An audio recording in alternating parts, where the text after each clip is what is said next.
J എന്നും വീരു എന്നും പേരുള്ള 2 കുരങ്ങന്മാർ ചമ്പരാൻ കാട്ടിൽ ജീവിച്ചിരുന്നു. അവർ രണ്ടുപേരും കൂടി കാട്ടിലെ മൃഗങ്ങളെയെല്ലാം അടക്കി വാണിരുന്നു. അവരുടെ അട്ടഹാസം സഹിക്കവയ്യാതെ മൃഗങ്ങളെല്ലാം സിംഹരാജാവിന്റെ അടുത്ത് പോയി പരാതി കൊടുത്തു. മഹാരാജാവേ, നിങ്ങളുടെ പ്രജകളുടെ പരാതിയാണ്. എങ്ങനെയെങ്കിലും ആ ജയനെയും വീരുവിനെയും ഈ കാട്ടിൽ നിന്ന് പുറത്താക്കണം.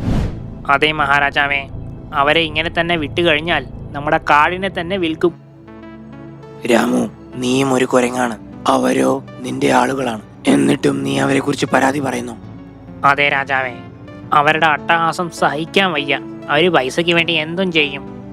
എന്തും ചെയ്യുമെന്ന് പറഞ്ഞാൽ നിനക്ക് എന്തെങ്കിലും ദ്രോഹം ചെയ്തോ അവര്? അതെ രാജാവേ, ഒരു ദിവസം എനിക്ക് സഹിക്കാൻ പറ്റാത്ത വയറുവേദന. എന്നെ സഹായിക്കാമെന്ന പേരിൽ അവർ രണ്ടുപേരും എന്നെ ഡോക്ടറെ അടുത്ത് കൊണ്ടുപോയി. ആ ഡോക്ടർ പറഞ്ഞു എൻ്റെ വയറിൽ കല്ലുണ്ടെന്ന്. അപ്പം ആ രണ്ടുപേര് ഡോക്ടറോട് പറഞ്ഞു, ഇവനെ ഓപ്പറേറ്റ് ചെയ്ത് കല്ല് പുറത്ത് കളയൂ ഡോക്ടറെ. ഓപ്പറേഷൻ്റെ എന്ത് ചെലവ് വന്നാലും അത് ഞങ്ങൾ ഏറ്റോളാം. അതോർത്ത് വിഷമിക്കണ്ട. ഇതൊരു നല്ല കാര്യമല്ലേ രാമു? അവര് നിന്നെ സഹായിക്കുകയല്ലേ ചെയ്തത്? എന്ത് സഹായമാണ് മഹാരാജാവേ? കല്ലെടുക്കാം എന്ന് പറഞ്ഞ് എന്റെ കിഡ്നി അവർ അടിച്ചു മാറ്റി വെച്ചു. എന്ത്? ആരവിടെ? ജയിനെയും വീരുവിനെയും ഇവിടെ കൊണ്ടുവരൂ. ഞങ്ങളിവിടെ എത്തി മഹാരാജാവേ. ജയ വീരു, ഈ കാട്ടിലെ പ്രജകളുടെ പരാതി നിങ്ങൾ രണ്ടുപേരും പ്രശ്നക്കാരാണെന്ന്. അതുകൊണ്ട് 2 വർഷം ഈ കാട്ടിൽ നിന്ന് നിങ്ങളെ കാട് കടത്തിയിരിക്കുന്നു. രാജാവേ, ഞങ്ങളുടെ ഇന്നസെൻസ് പ്രൂവ് ചെയ്യാൻ ഒരു ചാൻസ് തന്നൂടെ? ഇല്ല, ഈ കാട്ടിൽ താമസിച്ച് നിങ്ങളുടെ ഇന്നസെൻസ് പ്രൂവ് ചെയ്യേണ്ട ആവശ്യമില്ല. മറ്റൊരു കാട്ടിൽ ജീവിച്ച് നമ്മുടെ കാടിന്റെ യശസ് ഉയർത്തണം. എന്നാൽ മാത്രമേ നിങ്ങളെ ഞാൻ തിരിച്ചെടുക്കൂ. ഇതെന്റെ വാക്കാണ്. എല്ലാ ജീവികളും ഒരേപോലെ പരാതി കൊടുത്തതുകൊണ്ട് അവർക്ക് അവിടെ നിൽക്കക്കള്ളിയില്ലാതായി. ഈ 2 വർഷം കൊണ്ട് തങ്ങളുടെ ഇന്നസെൻസ് പ്രൂവ് ചെയ്യാൻ വേണ്ടി അവർ മറ്റൊരു കാട് നോക്കി യാത്രയായി. എടാ ജയ്, നമ്മൾ പുതിയ കാട്ടിലേക്ക് വന്നു. പക്ഷേ നമ്മുടെ മാതൃകാടിന്റെ പേരും പ്രശസ്തി എങ്ങനെ ഉയർത്തും? എന്തെങ്കിലും ഐഡിയ ഉണ്ട് പറയടാ. എന്ത് ഐഡിയ? നമ്മൾ ഇതുവരെയ്ക്ക് ഏതെങ്കിലും ഒരു നല്ല കാര്യം ചെയ്തിട്ടുണ്ടാ? നീ തന്നെ പറ. ആ, അബദ്ധത്തിൽ ഏതെങ്കിലും നല്ല കാര്യം ചെയ്തു കഴിഞ്ഞാൽ നമുക്ക് വേണമെങ്കിൽ നമ്മുടെ സ്വന്തം കാടിന് ക്രെഡിറ്റ് കൊടുക്കാം. തള്ളേ, അങ്ങനെ തന്നെ സംഭവിക്കട്ടെ. നമുക്ക് ഏതെങ്കിലും നല്ല കാര്യം ചെയ്യാൻ പറ്റിയാലേ നമ്മളെ തിരിച്ച് ഫോറസ്റ്റിൽ വിളിക്കുമല്ലോ. ഇങ്ങനെ സംസാരിച്ച് അവർ യാത്ര ചെയ്തുകൊണ്ടിരിക്കുമ്പോൾ അവർ അറിയാതെ ഒരു കള്ളന്റെ ദേഹത്ത് ഇടിച്ചു. കള്ളൻ, കള്ളൻ, പിടിക്കൂ, ആരെങ്കിലും ഒന്ന് പിടിക്കൂ, കള്ളൻ, കള്ളൻ. കള്ളനാണെന്ന് അറിയാതെ തന്നെ അവനെ പിടിച്ചിരുന്ന ജയും വീരുവും ശബ്ദം വരുന്ന ദിശയിലേക്ക് നോക്കി. കള്ളൻ, കള്ളൻ, പിടിക്കൂ, ആരെങ്കിലും ഒന്ന് പിടിക്കൂ, കള്ളൻ, കള്ളൻ, കള്ളൻ, കള്ളൻ. ആ കാട്ടിലെ മൃഗങ്ങൾ വിചാരിച്ചത് ജയും വീരുവും കൂടി കള്ളനെ പിടിച്ചു എന്നാണ്. ഓ, താങ്ക് യു, നിങ്ങൾ കള്ളനെ പിടിച്ചു അല്ലേ? ഫ്രണ്ട്സ്, നോക്കൂ നോക്കൂ, അവർ രണ്ടുപേരും എത്രമാത്രം ശക്തിശാലികളാണെന്ന്. എടാ ജയ്, എന്തരപ്പി വീരു, ഇവന്മാര് വിചാരിക്കുന്നത് നമ്മൾ ഇവർക്ക് വേണ്ടിയാ കള്ളനെ പിടിച്ചതെന്ന്. അതെ വീരു, എന്നാ പിന്നെ നമുക്ക് സ്ക്രിപ്റ്റും ഡയലോഗെല്ലാം സ്റ്റാർട്ട് ചെയ്യാം. എന്താ? ഡൺ. നോക്കൂ ഫ്രണ്ട്സ്, ഈ പെറ്റി തീഫിനെ പിടിക്കുന്നൊന്നും ഞങ്ങൾക്ക് വലിയ കാര്യമൊന്നുമല്ല. അടിപൊളി, നിങ്ങൾ ചെയ്ത സാഹസത്തിന് നന്ദി. വരൂ, ഞാൻ നിങ്ങളെ രാജാവിനെ ഇൻട്രൊഡ്യൂസ് ചെയ്യാം. മൃഗങ്ങളെല്ലാം ചേർന്ന് ജയിനെയും വീരുവിനെയും സിംഹരാജാവായ രാംസിംഗിന്റെ അടുത്തെത്തിച്ചു. മഹാരാജാവേ, ഈ 2 കുഞ്ഞു വീരക്കൊരങ്ങന്മാർ അപകടകാരിയായ ഈ കള്ളനെ ഇവർ ജീവൻ പണയപ്പെടുത്തി ഓടിച്ചു പിടിച്ചു. കൊള്ളാലോ, ഇതൊരു ധീര പ്രവൃത്തി തന്നെയാണ്. വീരന്മാരെ, നിങ്ങൾക്ക് എന്റെ അഭിനന്ദനങ്ങൾ. നിങ്ങൾ ആരാണെന്ന് പറയൂ. മഹാരാജാവേ, ഞങ്ങൾ മേലെ കാട്ടുന്നാണ് വരുന്നത്. ഞങ്ങൾ സ്പെഷ്യൽ ടാസ്ക് ഓഫീസേഴ്സ് ആണ്. ഞാൻ കണ്ടപ്പോഴേ വിചാരിച്ചതാ നിങ്ങൾ രണ്ടുപേരും ഓഫീസർമാരാന്ന്. ശരിക്കും നിങ്ങൾ ഓഫീസർമാര് തന്നെയല്ലേ? യെസ്, പക്ഷേ ഞങ്ങളെ കുറിച്ചോ മിഷനെ കുറിച്ചോ ആരുടെ അടുത്തൊന്നും പറയരുത്, അല്ലെങ്കിൽ ആ ടെററിസ്റ്റ് അലേർട്ടായി പോകും. അപ്പോൾ നിങ്ങൾ തീവ്രവാദി വേട്ട നടത്താനാണോ വന്നത്? യെസ്, ഈ കാട്ടിൽ ബോംബ് ബ്ലാസ്റ്റ് നടത്താൻ അവര് പ്ലാൻ ഇട്ടിട്ടുണ്ടെന്നാണ് ഞങ്ങൾക്ക് കിട്ടിയ ഇൻഫർമേഷൻ. എന്ത്? നിങ്ങൾ ടെൻഷൻ അടിക്കാതെ മഹാരാജാവേ, അവരുടെ പ്ലാൻ നടപ്പിലാക്കുന്ന മുമ്പ് തന്നെ ഞങ്ങൾ അവരെ പൊക്കിയിരിക്കും. ഈ ഞങ്ങളെ വാക്കാണ്. സൂപ്പർ. അപ്പോൾ നിങ്ങൾ മേലെ കാട്ടിലെ സീക്രട്ട് ഏജൻസ് ആണല്ലേ? നിങ്ങൾ നിങ്ങളുടെ മാതൃകാടിന്റെ യശസ് ഉയർത്തിയിരിക്കുന്നു. ചീറ്റ മൂപ്പരെ, ഈ വീരന്മാർക്ക് വേണ്ട സൗകര്യങ്ങൾ ചെയ്തു കൊടുക്കൂ. ജയും വീരും ആ കാട്ടിൽ വന്നതുകൊണ്ട് അവിടുത്തെ മൃഗങ്ങൾക്ക് സന്തോഷമായി. ഒരു ദിവസം ചേട്ടന്മാരെ, നിങ്ങളുടെ വീര കഥകളെല്ലാം ഞങ്ങൾക്കൊന്ന് പറഞ്ഞു തരുമോ? ഞങ്ങളെക്കുറിച്ച് ഞങ്ങൾ തന്നെ പറയുന്നത് എങ്ങനെ? നിങ്ങളൊക്കെ പത്രം വായിക്കാറില്ലേ? ഞങ്ങളെ ന്യൂസ് പേപ്പർ എല്ലാം പഠിക്കുന്ന ആൾക്കാരാണ്. പക്ഷേ നിങ്ങളുടെ കഥ നിങ്ങൾ തന്നെ പറയുമ്പോൾ അത് കേൾക്കാൻ രസമായിരിക്കും. ശരി, എന്നാ പറ, ബിൻ ലാഡനെ കൊന്നത് ആരാ? ആരാ കൊന്നത്? ഞാനല്ലാതെ. വീരപ്പനെ കൊന്നതോ ഈ ഞാൻ? ആണോ? യെസ്. എൻഫീൽഡ് സലീം, പരുന്ത് ബാലു, റിപ്പർ ചന്ദ്രൻ, ഇവരെല്ലാം ആരാ പിടിച്ചേ? ഞങ്ങളല്ലേ. ആ കാട്ടിലെ പാവ മൃഗങ്ങളോട് പുളു അടിക്കലായിരുന്നു പിന്നീട് അവരുടെ ജോലി. തീവ്രവാദി ചെന്നായയും കൂട്ടരും ആ കുഞ്ഞു കുരങ്ങന്മാർ ആ കാട്ടിലെത്തിയ കാര്യം അറിഞ്ഞു.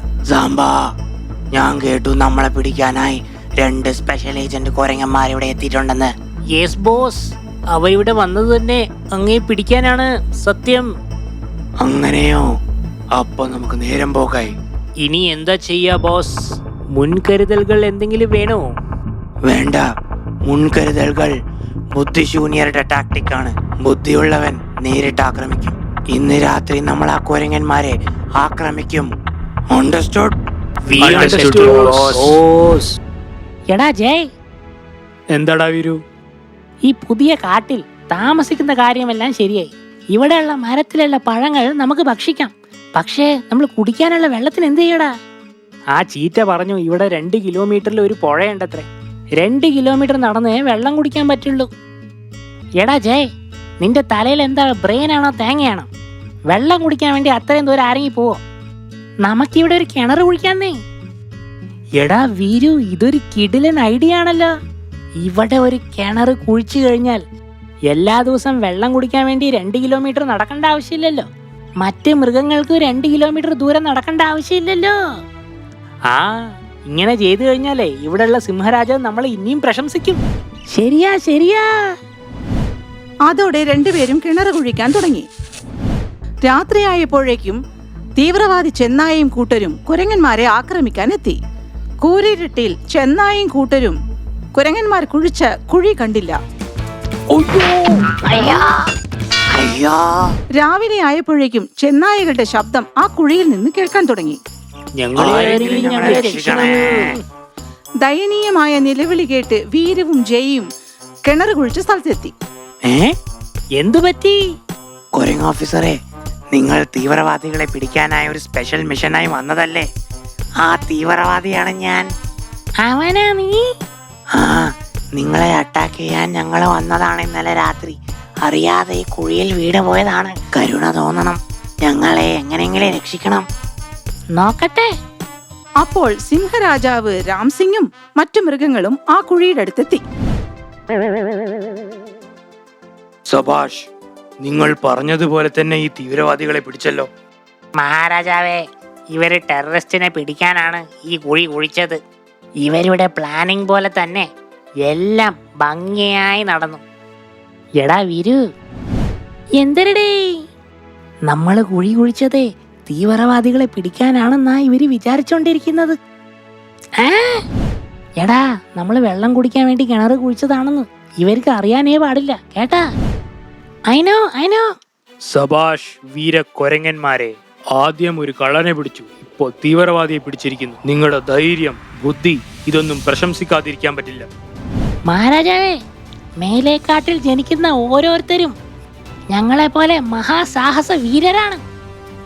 നന്ദി നിങ്ങൾക്ക് 2 പേർക്കും. നന്ദി നിങ്ങളുടെ മാതൃകാടിനും. ഇന്നു തന്നെ ഞാൻ നിങ്ങളുടെ മഹാരാജാവിനെ ഇവിടെ ക്ഷണിക്കുന്നു. അവരുടെ മുമ്പിൽ വെച്ച് നിങ്ങളുടെ സാഹസം പറഞ്ഞ് നിങ്ങളെ ആദരിക്കുന്നതായിരിക്കും. അടുത്ത ദിവസം തന്നെ കുരങ്ങന്മാരുടെ രാജാവിന് ഇൻവിറ്റേഷൻ കിട്ടി. മേലെക്കാട്ടിലെ രാജാവും പരിവാരങ്ങളും പുതിയ കാട്ടിലേക്ക് വന്നു. പുതിയ കാട്ടിലെ രാജാവ് രാംസിംഗ് അവരെ ബഹുമാനപൂർവ്വം സ്വീകരിച്ചു. എന്റെ പുതിയ കാട്ടിലേക്ക് നിങ്ങളെ ഞാൻ സ്വാഗതം ചെയ്യുന്നു മഹാരാജാവേ. നിങ്ങളുടെ കാട്ടിലെ 2 യോദ്ധാക്കൾ ഇവിടെ ഒരു കള്ളനെയും ഒരു ടെററിസ്റ്റിനെയും ഈസിയായി പിടിച്ചു. അങ്ങനെ ഈ കാട്ടിൽ ശാന്തിയും സമാധാനവും ഇവർ നിലനാട്ടി. ഈ വീരശൂര പരാക്രമികൾ മേലേക്കാടിന്റെ പേരും പ്രശസ്തിയും യശസ്സും എല്ലാം ഉയർത്തിയിരിക്കും. ഇവർക്ക് ഞാൻ കാട്ടുഭൂഷൺ അവാർഡ് കൊടുക്കാൻ തീരുമാനിച്ചു. ജയിന്റെയും വീരുവിന്റെയും സാഹസ കഥകൾ കേട്ട് സിംഹരാജാവ് സന്തോഷിച്ചു. കാടിന്റെ യശസ് ഉയർത്തിയതുകൊണ്ട് സിംഹം അഭിമാനത്തോടു കൂടി പറഞ്ഞു, വീരക്കൊരങ്ങന്മാരെ, നമ്മുടെ കാടിന്റെ പെരുമ വളർത്തിയത് കൊണ്ട് ഞാൻ നിങ്ങളിൽ സംപ്രീതനായിരിക്കുന്നു. നമ്മുടെ ഒപ്പം വരൂ, നമുക്ക് നമ്മുടെ കാട്ടിലേക്ക് തിരിച്ചു പോകാം. വീരു പറയടാ. എടാ, നമ്മുടെ കാട്ടിലുള്ളവരെ അറിയാൻ പാടില്ല ഇതൊക്കെ അബദ്ധത്തിൽ സംഭവിച്ചതാണെന്ന്. എടാ, പോകുന്നതിന് മുമ്പ് ഒരു കാര്യം പറ. നമ്മുടെ സുന്ദരി മാനില്ലേ, അവൾക്ക് എന്നെ മേലെ കലശലായ പ്രേമാണ്. ഞാൻ ഐ ലവ് യു പറയട്ടെ? പറയുന്നതൊക്കെ കൊള്ളാം, നമുക്ക് തിരിച്ചു പോകേണ്ടതാണ്, മറന്നേക്കല്ലേ?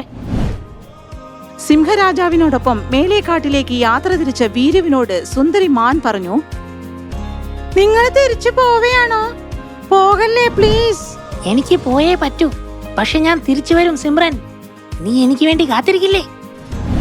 പിന്നീട് അവർ അവരുടെ സ്വന്തം കാട്ടിലേക്ക് തിരിച്ചുപോയി. മേലേക്കാട്ടിലെ മൃഗങ്ങൾ വീരുവിന്റെയും ജയിന്റെയും വീരസാഹസിക കഥകൾ കേട്ട് സന്തോഷിച്ചു. ബുദ്ധിശാലികളായ കുരങ്ങന്മാർ ആ കാട്ടിൽ സസന്തോഷം ജീവിച്ചു. കാട്ടിലെ രാജാവ് കുരങ്ങോ അതോ സിംഹമോ? ഈ കഥ നടക്കുന്ന കാട്ടിൽ ഒരു സിംഹമല്ല രാജാവ്, പകരം ഒരു ഗൊറില്ലയാണ്. ഗൊറില്ല രാജാവ് ഭീമാകാരനും ഭയങ്കര രൂപിയുമായിരുന്നു. പണ്ട് മുതൽക്കേ തന്നെ ആ കാട്ടിൽ കുരങ്ങുകളുടെ ഭരണമായിരുന്നു. അതുകൊണ്ട് തന്നെ ഒരു സിംഹവും ആ കാട്ടിലേക്ക് പോകാറില്ല.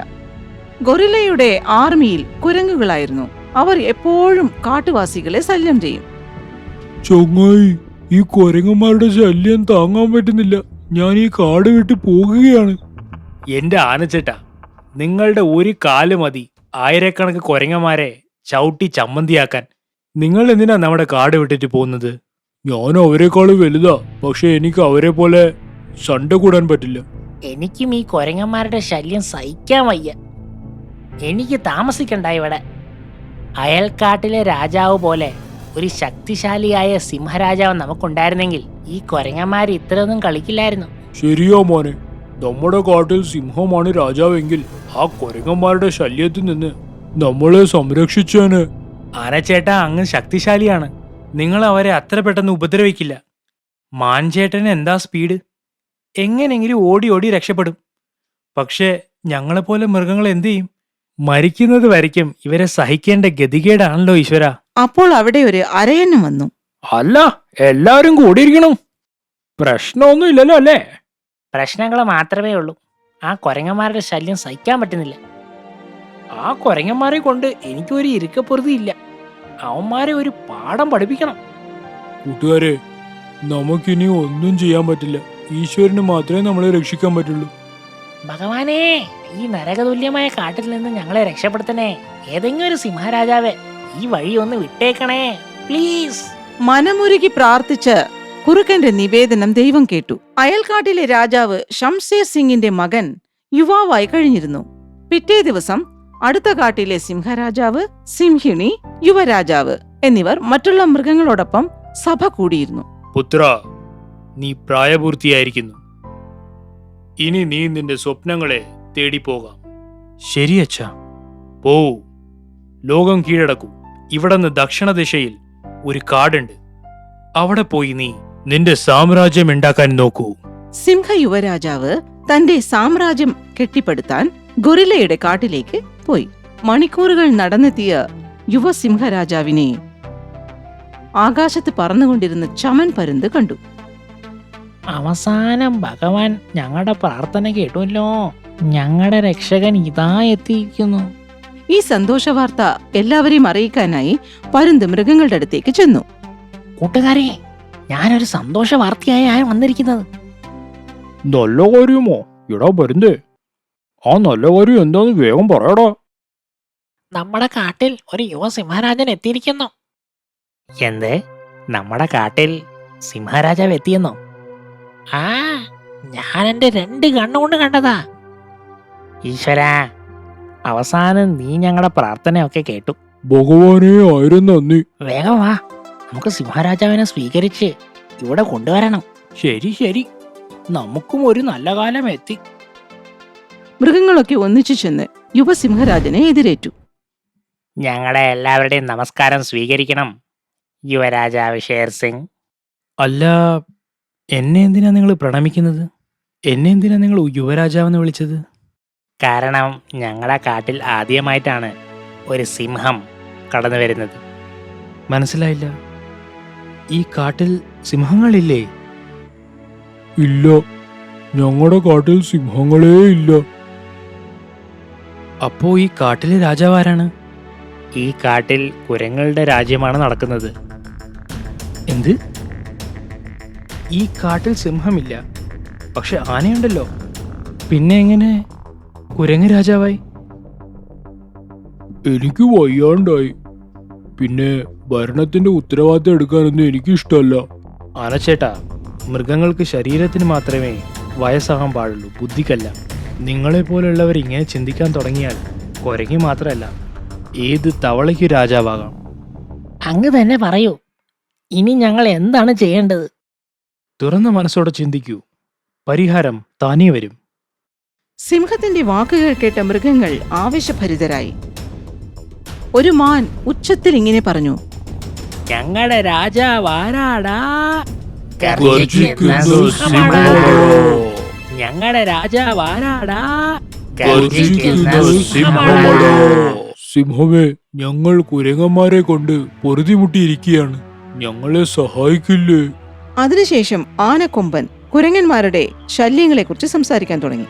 അതേ സിംഹമേ, ആനച്ചാർ ഈ കാട് വിട്ട് പോകാനുള്ള തയ്യാറെടുപ്പിലായിരുന്നു. എന്ത്? ഇത്ര അപകടകാരികളാണോ അവര്? ഒരു ആന പോലും കാട് ഉപേക്ഷിക്കുകയോ? ആ, ഞങ്ങളും കാട് വിടാനുള്ള ആലോചനയിൽ തന്നെയാണ്. നിങ്ങളാരും പേടിക്കേണ്ട ആവശ്യമില്ല. ഞാനിവിടെ വന്നില്ലേ, ഞാനിവിടെ ഉള്ളവരയ്ക്കും നിങ്ങൾക്കാർക്കും കാട് വിടേണ്ടി വരില്ല. പക്ഷേ സിംഹമേ, കാട്ടുരാജാവ് ഒരു അപകടകാരിയാണ്. നിങ്ങൾക്ക് ഒറ്റയ്ക്ക് നേരിടാൻ പറ്റില്ലോ. എന്ത്? ഞാനൊരു കുരങ്ങനോട് തോറ്റുപോകുമെന്നോ? അതെ, അതൊരു സാധാ കുരങ്ങനല്ല, ഒരു മഹാഗൊറില്ലയാണ്. അപ്പോൾ അങ്ങനെയാണ് കാര്യം. ശരിയാണ്, എനിക്കൊറ്റയ്ക്ക് ജയിക്കാൻ പറ്റില്ല. നമുക്കൊന്നിച്ചു പോരിടാം. ഐക്യമത്യം മഹാബലം. ഒന്നിച്ചു പോരിടാനോ? എങ്ങനെ? ബുദ്ധിയുള്ള വാനരന്മാരെ ഓടിക്കാൻ ബുദ്ധി തന്നെ ഉപയോഗിക്കണം. നമുക്കൊരു സൂത്രം മെനഞ്ഞ് അവരെ ഓടിക്കേണ്ടി വരും. സൂത്രമോ? എന്തു സൂത്രം? കുരങ്ങന്മാരധികം പോകാത്ത ഈ കാട്ടിലെ ഒരു സ്ഥലം പറയൂ. അങ്ങനെ ഒരു സ്ഥലമുണ്ടെങ്കിൽ അത് ആ പുഴയുടെ തീരം തന്നെ. കുരങ്ങന്മാരവിടെ പോവില്ല, കാരണം അവിടെ ഒരു ഭീകരനായ മുതലച്ചാരുണ്ട്. എന്നാൽ വരൂ, ആ മുതലയോട് നമുക്ക് സഹായം അഭ്യർത്ഥിക്കാം. ക്ഷമിക്കണം, പക്ഷേ ഒരു കാര്യം മനസ്സിലായില്ല. ആ മുതലയ്ക്ക് നമ്മളെ എങ്ങനെ സഹായിക്കാൻ പറ്റും? ആ കാര്യം ഞാൻ പിന്നീട് പറയാം. സകല മൃഗങ്ങളും സിംഹത്തിന്റെ വാക്കുകൾ കേട്ട് അതിനെ അനുസരിക്കാൻ തീരുമാനിച്ചു. സിംഹത്തിന്റെ പുറകെ നടന്ന് നടന്ന് മുതലയിരിക്കുന്ന പുഴയുടെ തീരത്തെത്തി. ഇതെന്താ ഇത്? ആനച്ചേട്ടാ, എല്ലാവരും ഉണ്ടല്ലോ, എന്തുപറ്റി? പ്രശ്നമൊന്നും ഇല്ലല്ലോ അല്ലേ? പ്രശ്നങ്ങൾ മാത്രമേ ഉള്ളൂ മുതലച്ച. കുരങ്ങന്മാരുടെ ശല്യത്തിനെ കുറിച്ച് പറയേണ്ട ആവശ്യമില്ലല്ലോ, നിങ്ങൾക്ക് അറിയാത്തതല്ലോ. പക്ഷേ മുതലച്ച, ഭഗവാൻ നമ്മുടെ വിളി കേട്ടിരിക്കുന്നു. നോക്കൂ, നമ്മുടെ കാട്ടിൽ ഒരു സിംഹം എത്തിയിരിക്കുന്നു. ഓ, സ്വാഗതം. നമ്മുടെ കാട്ടിൽ സിംഹമില്ലല്ലോ. ഈ സിംഹം എവിടെന്നാ വന്നിരിക്കുന്നത്? ഇതൊരു സന്തോഷമുള്ള കാര്യം തന്നെയാണ്. നമ്മളെ സഹായിക്കാനായി ദൈവം തന്നെ അയച്ചതാണ്. അപ്പോൾ സിംഹമേ, ഈ കാട്ടുവാസികളെ ഞങ്ങളെ സഹായിക്കുമല്ലേ? അതെ, ഇവരനുഭവിക്കുന്ന വേദനകളൊക്കെ ഞാൻ കേട്ടു. ഞാൻ എന്തായാലും ഇവരെ സഹായിക്കാൻ തയ്യാറാണ്. യുവസിംഹമേ, നീ കാരുണ്യമുള്ളവനാണ്. മുതലച്ച, കാട്ടുമൃഗങ്ങളെ സഹായിക്കേണ്ടത് എന്റെ കടമയാണ്. ഈ സമയത്ത് അവിടെ ഗൊറില്ല കുരങ്ങന്മാരെ വിളിച്ച് ദർബാർ കൂട്ടി. എനിക്കിപ്പോഴൊക്കെ ശരിക്കും ഭക്ഷണം കിട്ടുന്നില്ല. എന്റെ ആവശ്യം നിറവേറിയില്ലെങ്കിൽ നിങ്ങളെ എല്ലാവരെയും പിടിച്ച് ഞാൻ തിന്നും. മഹാരാജാവേ, ഞാനൊരു കാര്യം അറിഞ്ഞു. നമ്മുടെ കാട്ടില് ഒരു സിംഹം വന്നിട്ടുണ്ട്. അതിനെ പേടിച്ചിട്ടാണ് കുരങ്ങന്മാർക്ക് ഭക്ഷണം എത്തിക്കാൻ പറ്റാത്തത്. വെറും ഒരു സിംഹത്തെ പേടിച്ചിട്ടാണോ എനിക്ക് ഭക്ഷണം കിട്ടാത്തത്? ഞാൻ എത്ര സിംഹങ്ങളെയാണ് കടിച്ച് കീറിയിട്ടുള്ളതെന്ന് അറിയാം നിങ്ങൾക്ക്? ഗൊറില്ല തന്റെ ശരീരശക്തിയിൽ അഹങ്കരിച്ചിരുന്നു. പക്ഷേ മഹാരാജാവേ, ഞങ്ങൾക്ക് അങ്ങയുടെ അത്ര ശക്തിയില്ലല്ലോ. എങ്ങനെ സിംഹത്തിനെ നേരിടും? ഞാനിവിടെ ഉള്ളപ്പോഴാണോ വെറും ഒരു സിംഹത്തെ നിങ്ങൾ ഭയപ്പെടുന്നത്? പോ, ആ സിംഹത്തോട് പോയി പറ ഈ മഹാരാജാവിനോട് യുദ്ധം ചെയ്യാൻ തയ്യാറായിക്കൊള്ളാൻ. ഇതും കൂടി പോയി പറയണം. അവൻ തോറ്റു കഴിഞ്ഞാൽ അവൻ എൻ്റെ അടിമയായി ജീവിക്കണമെന്ന്. ദൂതനായ ഒരു കുരങ്ങൻ സിംഹത്തിന്റെ അടുത്ത് പോയി ഗൊറില്ലയുടെ സന്ദേശം അറിയിച്ചു. എല്ലാരും കേൾക്കൂ, ഞങ്ങളുടെ രാജൻ, അതായത് ഈ കാട്ടിലെ മഹാരാജൻ ഗൊറില്ല തിരുമേനി സിംഹം വന്ന കാര്യം അറിഞ്ഞിരിക്കുന്നു. മാത്രമല്ല ഒരു പ്രഖ്യാപനം നടത്തിയിരിക്കുന്നു. സിംഹത്തിന് ഈ കാട്ടിൽ താമസിക്കണമെങ്കിൽ ഞങ്ങളുടെ രാജാവിനോട് യുദ്ധം ചെയ്യണം. തോറ്റുപോയാൽ ഞങ്ങളുടെ ഗൊറില്ല തിരുമേനിയുടെ അടിമയായി ജീവിത അവസാനം വരെ കഴിച്ചു കൂട്ടണം. സിംഹമേ, ഈ ഉടമ്പടിക്ക് നീ തയ്യാറാണോ? എല്ലാ മൃഗങ്ങളും സിംഹത്തെ ആകാംക്ഷയോടെ നോക്കി. ഞാൻ തയ്യാറാണ്. പക്ഷെ എനിക്കൊരു നിബന്ധനയുണ്ട്. ഗൊറില്ല തോറ്റു കഴിഞ്ഞാൽ എന്നേക്കുമായി അവൻ കാട് വിടണം. അവന്റെ കൂടെ നിങ്ങളും പോയിരിക്കണം. സിംഹത്തിന്റെ നിബന്ധനകളെ കുരങ്ങ് ഗൊറില്ലയോട് പോയി പറഞ്ഞു. അത് മാത്രമല്ല, അങ്ങ് തോറ്റുപോയാൽ ഞങ്ങൾ എല്ലാവരും കാട് വിട്ട് പോകണമെന്നാണ് നിബന്ധന. ഞാൻ തോൽക്കുമെന്ന് അവൻ ചിന്തിക്കാൻ തുടങ്ങിയോ, അഹങ്കാരി? എന്നാൽ എനിക്ക് സമ്മതമാണ്. അവനോട് പോയി പറ, ഇന്നത്തേക്ക് 2-ാം ദിവസം ആ പാറക്കെട്ടിന്റെ അരികിൽ യുദ്ധത്തിന് തയ്യാറായി നിൽക്കാൻ പറ ആ വലിയ പൂച്ചയോട്. ഗൊറില്ലയുടെ സന്ദേശവുമായി വീണ്ടും ആ കുരങ്ങൻ സിംഹത്തിന്റെ അരികിലെത്തി. ഗൊറില്ല പറഞ്ഞ കാര്യങ്ങളൊക്കെ സിംഹത്തെ ബോധിപ്പിച്ചു. സിംഹമേ, ആ ഗൊറില്ല മഹാശക്തനാണ്. അവന്റെ വെല്ലുവിളി സ്വീകരിച്ചത് തെറ്റായി പോയോ? പേടിക്കണ്ട, ആ ഗൊറില്ലയെ ഞാൻ എന്തായാലും തോൽപ്പിച്ചിരിക്കും. ശരി, പക്ഷേ എങ്ങനെ? നിങ്ങൾക്കറിയാവുമോ ലോകത്തിൽ ഏറ്റവും ശക്തിയേറിയ ആയുധം ഏതാണെന്ന്? Machine gun. Bomb, missile. അല്ല, ഏറ്റവും അപകടകാരി നമ്മുടെ ബുദ്ധി തന്നെയാണ്. ഞാൻ ആ ഗൊറില്ലയെ ബുദ്ധി കൊണ്ടാണ് തോൽപ്പിക്കാൻ പോകുന്നത്. അതൊക്കെ ശരിയാണ്, പക്ഷെ എങ്ങനെ തോൽപ്പിക്കും? ഞങ്ങളോടൊന്ന് പറയുന്നേ. ഇപ്പോഴല്ല, ഞാൻ ഗൊറില്ലയെ തോൽപ്പിച്ച ശേഷം നിങ്ങളോട് എല്ലാ കാര്യങ്ങളും തുറന്നു പറയാം. അതിനുശേഷം മൃഗങ്ങളൊക്കെ തങ്ങളുടെ വീടുകളിലേക്ക് മടങ്ങി. രാത്രി ഏറെ കഴിഞ്ഞ ശേഷം സിംഹം ഒരു മൂങ്ങയെ വിളിച്ചു വരുത്തി. യുവരാജാവിനെ വിളിച്ചായിരുന്നു. അതെ, നിങ്ങൾ എനിക്കൊരു സഹായം ചെയ്തു തരണം. നിങ്ങൾ പെട്ടെന്ന് തന്നെ അയൽക്കാടിൽ പോയി എൻ്റെ അച്ഛൻ ഷംഷീർ സിംഗിനെ ഇവിടെ കൊണ്ടുവരണം. പെട്ടെന്നായിക്കോട്ടെ. ശരി ശരി. ഒട്ടും അമാന്തിക്കാതെ തന്നെ മൂങ്ങ അടുത്ത കാട്ടിലേക്ക് പോയി. അവിടെ ചെന്ന് അവിടെ സിംഹരാജാവിനോട് യുവസിംഹം പറഞ്ഞ കാര്യങ്ങൾ പറഞ്ഞു. അത് കേട്ട സിംഹരാജാവ് ഗൊറില്ല കാട്ടിലേക്ക് യാത്ര തിരിച്ചു. പെട്ടെന്ന് തന്നെ സിംഹരാജാവ് മകന്റെ അടുത്തെത്തി. അർദ്ധരാത്രിയായി. സിംഹങ്ങൾ അന്യോന്യം നോക്കിയിരിക്കുകയാണ്. അച്ഛാ, എനിക്കിപ്പോഴാ സമാധാനായത്. അതേ മോനെ, നീ വിളിച്ചപ്പോൾ തന്നെ എനിക്ക് കാര്യം പിടികിട്ടി. നീ ഒരു പ്രശ്നത്തിലാണെന്ന്. അതുകൊണ്ടാണ് ഞാൻ വേഗം ഇവിടെ ഓടിയെത്തിയത്. പറയൂ, എന്താണ് പ്രശ്നം? യുവരാജാവ് അച്ഛനോട് ഗൊറില്ലയുടെ വെല്ലുവിളികളെ അറിയിച്ചു. മോനെ, ഗൊറില്ല ഒരു മഹാശക്തനായ ജീവിയാണ്. അതിനെ തോൽപ്പിക്കാൻ അത്ര എളുപ്പമല്ല. മനസ്സിലായോ? എളുപ്പമല്ലാതിരിക്കാം, പക്ഷെ സാധ്യമല്ല എന്നില്ലല്ലോ. എന്റെ വശം ഒരു പ്ലാൻ ഉണ്ട്. പ്ലാനോ? എന്തു പ്ലാൻ? നമ്മളെ കാണാൻ ഒരുപോലെയല്ലേ? നമുക്ക് അവനോട് മാറി മാറി യുദ്ധം ചെയ്യാം. നമ്മൾ 2 പേരാണെന്ന് അവനക്ക് ഒരിക്കലും മനസ്സിലാവില്ല. അങ്ങ് യുദ്ധം ചെയ്ത് തളരുമ്പോൾ ഞാൻ അങ്ങയുടെ സ്ഥാനത്തിൽ വന്ന് യുദ്ധം ചെയ്യാം. ഇതേപോലെ ഞാൻ തളരുമ്പോൾ അങ്ങ് എൻ്റെ സ്ഥാനമെടുത്താൽ മതി. പ്ലാൻ നല്ലതാണ്, പക്ഷെ ഞാൻ വന്ന കാര്യം ആ ഗൊറില്ലയ്ക്ക് മനസ്സിലായാൽ? അച്ഛൻ എത്തിയ കാര്യം ആരും അറിഞ്ഞിട്ടില്ല. അച്ഛൻ 2 ദിവസം ഗുഹയിൽ തന്നെ ഇരുന്നാൽ മതി. അങ്ങനെ 2 ദിവസങ്ങൾ കഴിഞ്ഞു. ഗൊറില്ല പറഞ്ഞ സമയത്ത് സ്ഥലത്ത് എല്ലാവരും യുദ്ധത്തിന് തയ്യാറായി. ഒരു ഭാഗത്ത് ഗൊറില്ലയും കുരങ്ങന്മാരും, മറ്റേ ഭാഗത്ത് സിംഹവും കാട്ടിലെ മറ്റു ജീവികളും. യുവസിംഹത്തോടൊപ്പം പുലി, കടുവ, കരടി, മാൻ തുടങ്ങിയ എല്ലാ മൃഗങ്ങളും ഉണ്ടായിരുന്നു. സിംഹരാജാവ് ഒരു പാറയുടെ പുറകിൽ ഒളിച്ചിരുന്നു. അങ്ങനെ ശക്തനായ ഗൊറില്ലയും യുവസിംഹവും യുദ്ധം തുടങ്ങി. ധൈര്യസമേതം ഗൊറില്ലയോട് യുവസിംഹം യുദ്ധം ചെയ്തുവെങ്കിലും ഗൊറില്ലയുടെ ശക്തമായ പ്രഹരങ്ങളേറ്റ് തളർന്നുപോയി. പെട്ടെന്ന് സിംഹം പാറയുടെ പുറകിൽ പോയി ഒളിച്ചു. അതേ സമയത്ത് സിംഹരാജാവ് യുദ്ധകളത്തിൽ ഇറങ്ങി. 2 പേരും മരണയുദ്ധം നടത്തി. പക്ഷേ ഗൊറില്ല രാജാവിനെ അടിച്ചു തളർത്തി. തളർന്നുപോയ സിംഹരാജാവ് പാറയുടെ പുറകിൽ പോയി ഒളിച്ചു. അപ്പോൾ തന്നെ യുവസിംഹം യുദ്ധക്കളത്തിലിറങ്ങി പോരിടാൻ തുടങ്ങി.